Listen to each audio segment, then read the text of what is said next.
सबको जय माता दी। कैसे हो आप सब? तो उम्मीद करूंगी आप सब अच्छे होंगे और माता रानी से प्रार्थना भी करूंगी कि इस टाइम जो भी मुझे सुन रहे हैं उनके जीवन में खुशियां ही खुशियां आएं।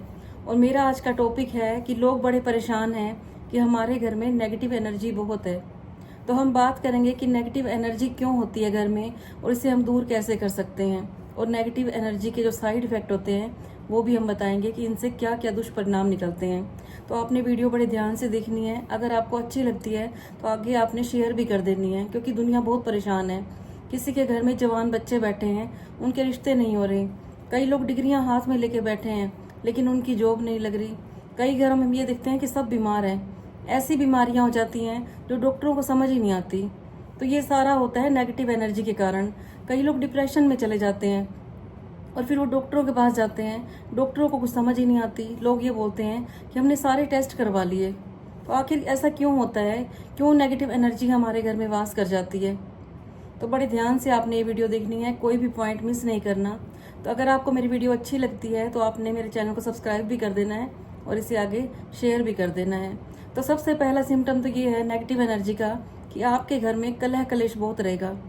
जिनके घर में नेगेटिव एनर्जी होती है वहाँ पर कलह कलेश बहुत रहता है। वहाँ पे आपस में किसी की बनती नहीं है, सब बीमार रहते हैं, किसी की जॉब नहीं लगती। अगर आपको लगता है कि आपके घर में भी कोई ऐसा व्यक्ति है जो डिप्रेशन का शिकार हो रहा है, तो आपने छोटे छोटे पॉइंट में आपको बताऊंगी, वो नोट करने हैं और फिर आपने इनको यूज़ ज़रूर करना है। इनसे आपके घर से नेगेटिव एनर्जी चली जाएगी। अगर बच्चे बीमार रहते हैं तो बच्चे ठीक हो जाएंगे। बच्चों की जॉब नहीं लग रही तो उनकी जॉब लग जाएगी। जॉब में तरक्की चाहिए हो तो जॉब में तरक्की भी हो जाएगी। और आपने एक काम करना है, आपको ये लगता है कि आपके फैमिली में, आपके पड़ोसियों में या आपके रिश्तेदारी में कोई ऐसा व्यक्ति है जो दिन रात परेशान है नेगेटिव एनर्जी से, तो आपने उनके पास ये वीडियो शेयर जरूर करनी है। तो पहला मैं आपको उपाय बताऊंगी। आपने करना क्या है, जो भी व्यक्ति नेगेटिव एनर्जी से पीड़ित है, जो व्यक्ति डिप्रेशन का शिकार है, उसके बेडरूम में आपने कोशिश करनी है सुबह उठते ही आपने सबसे पहले खिड़कियां और दरवाजे खोल देनी है। जो सुबह की ताज़ी धूप होती है, जो ताज़ी हवाएं होती हैं, वो हमारे घर में जरूर आनी चाहिए। जैसे ही हमारे घर में सूरज की धूप एंटर करती है उसी टाइम से नेगेटिव एनर्जियां परेशान हो जाती हैं और ये हमारे घर से चली जाती हैं। तो आपने कोशिश करनी है कि बेडरूम की खिड़कियां दरवाजे आपने सुबह सुबह खोल देने हैं। फिर आपने करना क्या है, ये उपाय बता रही हूँ मैं, जो भी डिप्रेशन से पीड़ित है उनके पेरेंट्स के लिए। आपने करना क्या है, अपने बच्चों को आपने ये बताना है कि दिन रात आपने शुक्रिया करना है। जितना आप शुक्रिया करते जाओगे उतना आपकी ज़िंदगी में परेशानियां दूर होती जाएंगी। जो आज की जनरेशन है वो कभी भी शुक्र नहीं करती, कभी भी कुछ ऐसा नहीं करते जिससे परमात्मा खुश हो जाए, क्योंकि भगवान को तो ये लोग मानते ही नहीं है। जो आज की जनरेशन है ये लोग भगवान को नहीं मानते। ये सिर्फ ये बोलते हैं कि जो भी कर रही है वो साइंस कर रही है। साइंस का भी बहुत बड़ा योगदान है, लेकिन साइंस को चलाने वाली भी एक अदृश्य शक्ति है जिसे हम परमात्मा कहते हैं। परमात्मा ने ही हम सबको धरती पे भेजा है, वही हम सबको चला रहे हैं। तो कोई बात नहीं, आपने अपने बच्चों को जरूर समझाना है कि उन परमात्मा का आपको शुक्रिया करना है। शुक्रिया करना है जो हमें शरीर मिला हुआ है, शुक्रिया करना है हमें आंखें मिली हुई हैं, शुक्रिया करना है हमें हाथ मिले हुए हैं, हमें पैर मिले हुए हैं, सारे ऑर्गन्स मिले हुए हैं। उन लोगों से पूछिए जिनका एक हाथ नहीं है, जिनका एक पैर नहीं है। लेकिन आज का जो व्यक्ति है वो इस शरीर का शुक्र नहीं करते। वो जो आपके पास नहीं है हमेशा उनकी शिकायतें करते हैं। क्या कहेंगे कि मेरा तो रंग काला है, मैं तो मोटा हूँ, मैं तो पतला हूँ, मेरे को तो भगवान ने ये नहीं दिया, मेरे को भगवान ने वो नहीं दिया। वो लोग उन चीज़ों को याद करते हैं जो उनके पास नहीं है, लेकिन जो भगवान ने दिया है उन चीज़ों के लिए कभी शुक्रिया नहीं करते। तो आपने सबसे पहले शुक्रिया करने की आदत डालनी है। और जब हम खाना खाते हैं आपने खाने के लिए भी शुक्रिया करना है। जितना हो सके परमात्मा से आपने शुक्रिया करते जाना है, कभी भी आपने शिकायतें नहीं करनी। जितना आप शुक्रिया बोलोगे आपके जीवन में तरक्की के रास्ते खुलते जाएंगे। फिर आपने करना क्या है, जब भी आप खाना बनाते हो, ये स्पेशल मोम के लिए कह रही हूँ मैं, जो मम्मियाँ हैं घर में खाना बनाती हैं, कभी भी आपने खाना बनाते टाइम फ़ोन का इस्तेमाल नहीं करना। कई लेडीज़ की आदत होती है जैसे ही खाना बनाना शुरू किया साथ के साथ फ़ोन लगा लिया। एक एक खबर वो अपनी फ्रेंड्स को देती हैं, एक एक खबर वो अपने मायके वालों को देती हैं कि आज हमने ये बनाया है, आज हमने वो बनाया है।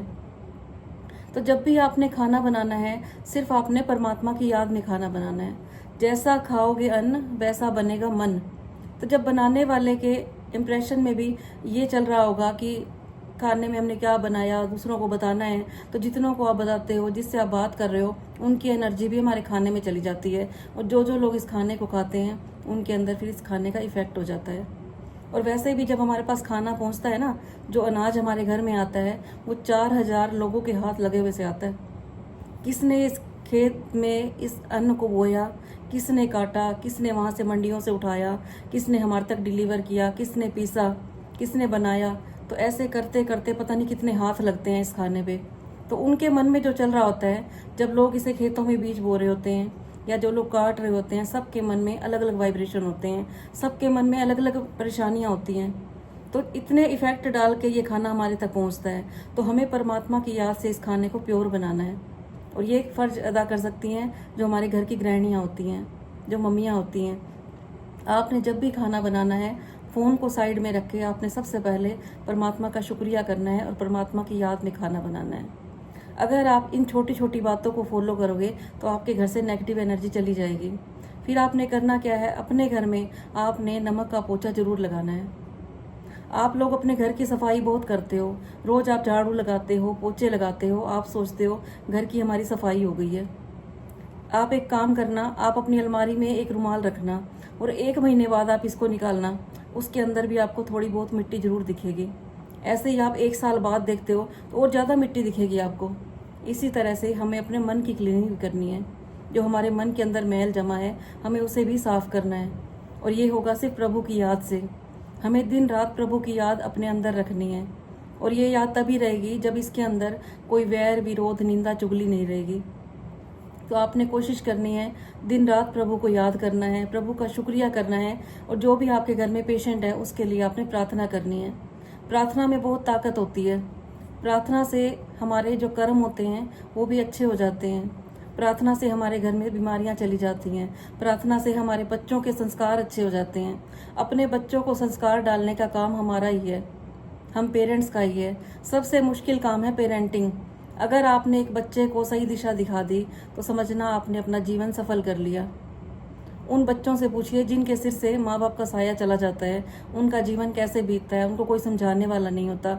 अगर आपका बच्चा कोई गलती भी करता है तो आपने उसे प्यार से समझाना है। गुस्से को आप कभी भी गुस्से से नहीं जीत सकते, गुस्से को आप प्यार से जीत सकते हो। तो हमेशा आपने अपने बच्चों की पेरेंटिंग प्यार से करनी है, उनको एक फ्रेंडली होकर रहना है। जो भी आपके घर में पेशेंट हो, चाहे आपकी पत्नी हो, चाहे आपकी माँ हो, चाहे आपके बच्चे हों, आपने उनके साथ फ्रेंडली बिहेव करना है। कभी आपने ऐसा नहीं करना कि वो तो बीमारी के कारण चिड़चिड़ा होया हुआ है, आप भी उसके साथ चिड़चिड़े हो जाओगे, आप भी गुस्सा करोगे उसके साथ। तो ऐसा काम आपने नहीं करना।